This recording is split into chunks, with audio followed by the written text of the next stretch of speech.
There is a specific kind of suffering that carries no visible signs. There are no dramatic breakdowns or outward chaos. To the outside world, it often looks exactly like maturity or even high emotional intelligence. But beneath the surface, it is a state of psychological exhaustion known as toxic self-awareness. You know the symptoms. It is the habit of endlessly replaying a mundane conversation from 3 weeks ago, scanning for a hidden mistake. It is hyper-analyzing the exact tone of your own voice and constantly pre-adjusting your behavior to ensure you are never misread or perceived as too much. Healthy self-observation allows you to learn from your actions, but in this state, that natural ability devolves into full-time self-monitoring. Your inner world stops being a place to live and instead becomes a courtroom where you play the role of both the prisoner and the guard, endlessly auditing your own existence. This relentless internal auditing quietly dismantles your confidence through constant self-doubt. You question your intuition and apologize for your needs. You are not inherently insecure. You are simply exhausted from carrying the crushing weight of an awareness you cannot share with anyone else. Popular wisdom suggests that more self-awareness leads to greater well-being. Yet clinical data reveals a glaring contradiction known as the self-absorption paradox. Higher levels of self-focus are consistently linked to profound psychological distress and anxiety. The data shows that self-attention divides into 2 pathways. The first is reflection, an open, outward-reaching loop that fosters self-discovery and satisfaction. The second is rumination, a closed, tightening downward spiral rooted in neuroticism. Distress sets in when self-attention becomes inflexible. The brain locks into place, unable to shift its focus back to the outside world, even when the environment demands it. You are essentially trapped in your own head. To understand why our minds trap us in this rigid rumination, we have to look back at our evolutionary history and ask why human biology programmed us with this dangerous cognitive software in the first place. Self-awareness did not evolve so we could achieve personal enlightenment. It was engineered over hundreds of thousands of years as a brutal, highly efficient tool to keep early humans alive in a hostile environment. Evolutionary psychologists point to the social navigation theory. For our ancestors, survival required staying in the tribe.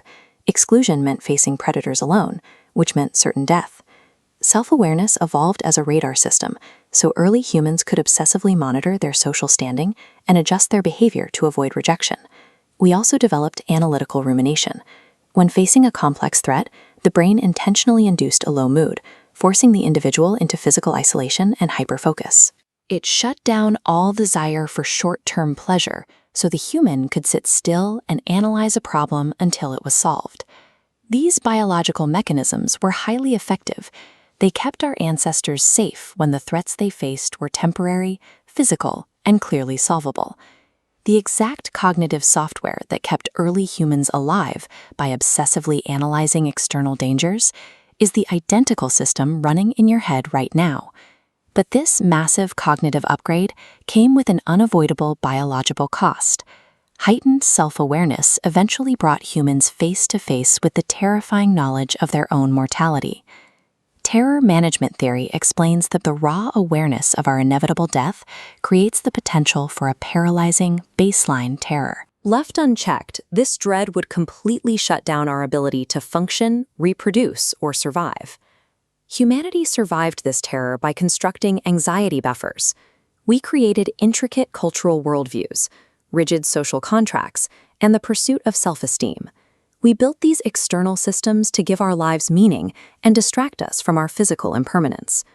Our entire psychological foundation relies on these external buffers to protect us from existential dread. If those external structures shift, the human mind is left incredibly fragile and exposed. This vulnerability became clear during the Renaissance, as Western society shifted toward individual autonomy. For the first time, humans were displaced from the traditional collective anxiety buffers of community and faith that had previously anchored their sense of reality. This created a mismatch. The brain's survival software was still active, scanning for threats to resolve, but the external environment was becoming more individualized and physically safer. Lacking a physical predator to solve, the modern subject began turning that intense analytical energy inward. This is hyperreflexivity, a condition where the brain treats its own thoughts and emotions as the objects of its survival-driven scrutiny. Modern life only accelerates this misfire. We now navigate an overwhelming matrix of urban complexity and social media comparison. The brain's social radar is constantly flooded with data, yet it finds no external predator to resolve. What we diagnose as modern anxiety is not a personal failing. It is an ancient survival mechanism aggressively malfunctioning in a world it wasn't built for. This state of toxic self-awareness is a dysregulated adaptation. It is the result of an incredibly complex cognitive system, one that is capable of solving the most difficult social problems, operating at a frequency the modern world no longer requires. Highly sensitive people process the emotional pain, microexpressions, and unsaid tensions of everyone around them, yet they receive very little comfort themselves because their intense self-monitoring makes their outward behavior look perfectly controlled and self-sufficient. This internal dysregulation drives you to self-sabotage. You shrink your ambitions and silence your own needs because you falsely perceive your existence as an inconvenience to others. You are exhausting yourself by taking cognitive software designed for life or death wilderness survival and using it to relentlessly audit your own personality. The goal is not to eliminate your self-awareness. The goal is to restore its evolutionary flexibility, allowing you to observe your thoughts without getting locked in a loop. Psychologists point to the practice of phenomenology, studying how we immediately experience the world. By deliberately anchoring your attention in your immediate physical sensations, you act as a circuit breaker for the analytical rumination loop. Embracing imperfection serves a biological function. It signals the mind to step down from the hyper-vigilant role of being its own prison guard.